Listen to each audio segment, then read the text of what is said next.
So when we first started our photo business, it was almost out of desperation.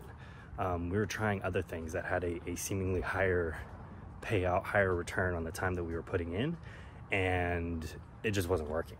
We were trying to wholesale houses. We were trying to, door knocking foreclosures, and we were trying to do things, but there's, what people don't talk about is can be, some people get lucky, I guess, or, just have the skill. But it can be a long time before you get paid, right? So you better be prepared for that. And we were just falling deeper and deeper into debt. I'd fortunately been doing some photos for a couple agents just as like a side thing. I don't even know how, because I wasn't a photographer. I don't know how I landed into that, but anyways, it did. And so because we were already in, copious amounts of debt, I guess relative to how we felt, was about 50 grand. It's like, we got to do something. And so we did.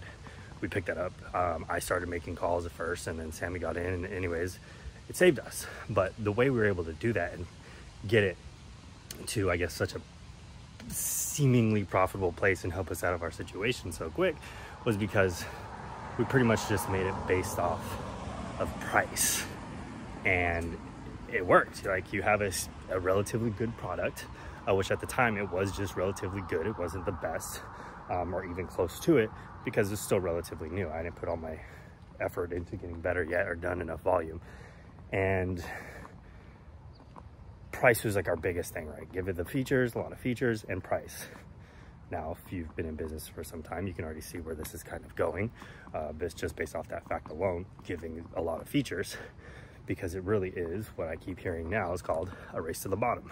You are just competing with other people to what more can you give, right? And not only that, but that is literally the people that you're going to attract.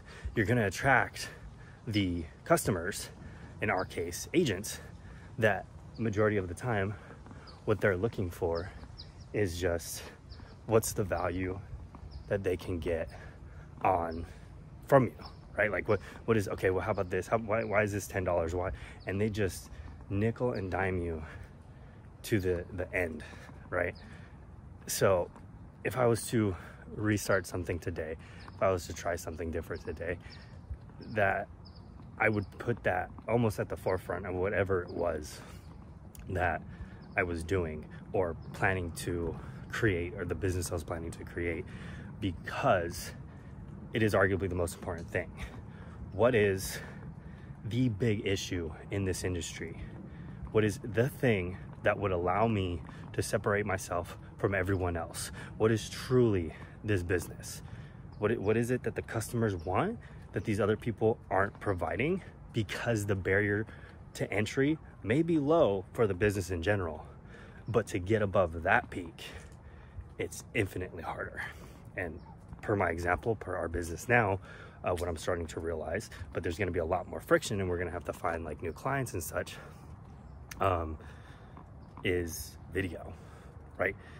If and when I can get good at video, train others to be really good at video, creating video, cinematography, our editors that we use, if we can get a symbiotic relationship with that isn't just, oh wow, that was a good video, but an actual strategic marketing, in the sense that we are getting motions to be elicited from the viewer that makes them want to buy or use that agent, right? Like, if we can show a real estate agent that you use us, you make this video, you get 5 leads, whatever that number is, you get 5 more listings from your one. What is that worth? In California, say an agent, whatever, just super easy round number, they make 10 grand per listing. If we can show them, hey, look, proof is in the pudding. You just got 5 new listings from this, and we did that 5, 10, 20 times, whatever. What is that worth then? We can start charging 20,000 per video. You're gonna make 50,000 from it. So why does it matter? And that really is, that's the hard thing. I can say it like it's easy, but it's not, because there's a lot of moving parts, and there's a lot of things that have to be coordinated well to make that happen. And which is why a lot of, from what I've seen, again, I'm not super versed in this industry, but from what I see from the outside, there's very few almost, I mean, I think that there's one that I maybe would compare to that, but I don't know if his stuff is consistent, that is actually producing something that well consistently. And if we can crack that code, that's it. Like we're infinitely valuable, and we won't have to deal with these people that are like, what, $20 travel fee? What do you mean? Who cares if you have to drive into LA at 3 p.m. and you're gonna be driving for 3 hours? That's $20. That's, I'm serious, yo. Like the things that I hear from people, and some of them, it's these high producing teams that are like, huh? What, you have to charge extra if the house is 5,000 square feet? I don't understand. Like, you're already there. Like, I understand the travel fee, but you're already at the property. Like, how many more photos? It's like, dude. Anyways, not to go on like a complaining rant, but yeah, it's crazy. But that's our own fault.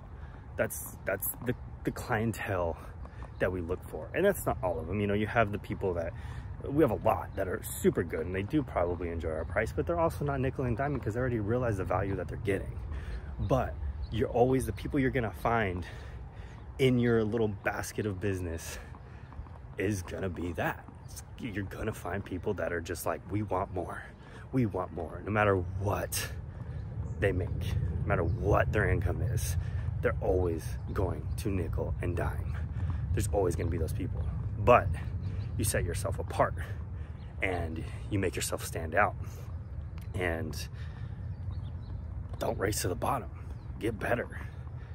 And me and Sammy, you know, we talk about, because this is business, you know, we don't know enough, so we don't know if this is like all businesses, and I'm sure there is. There's a level of, you know, obviously there's suck to everything that you do, otherwise anybody would do it.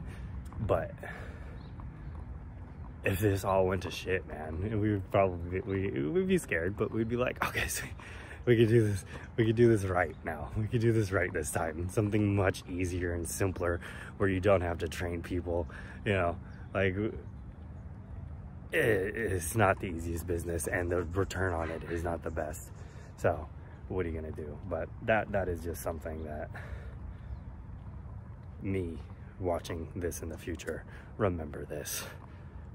When you start another business, you sit down and you think, how am I gonna set myself apart? Because there's always a way. There's always a way that something other people aren't willing to do because it's too complicated in terms of scaling, training, whatever it may be. There's a way to set yourself apart. And don't ever let yourself be in this position again, where you're just simply racing and running to the bottom, competing with other people that are just mediocre, because that's what I am. We cannot consistently convince somebody that our product is 10x better, because everybody loves the 10x number, 10x better than other people's. So why do we deserve to make 10x profits? We don't. We provide a good product, but there's a lot of good product. We need to have a great one, and we need to show people that our product doesn't just get the listing sold, it gets you time and time and time again more listings in general. And that's the race we're on. That's where we find ourselves today, and that's what we got to make happen. So here we are, doing our best to make it happen.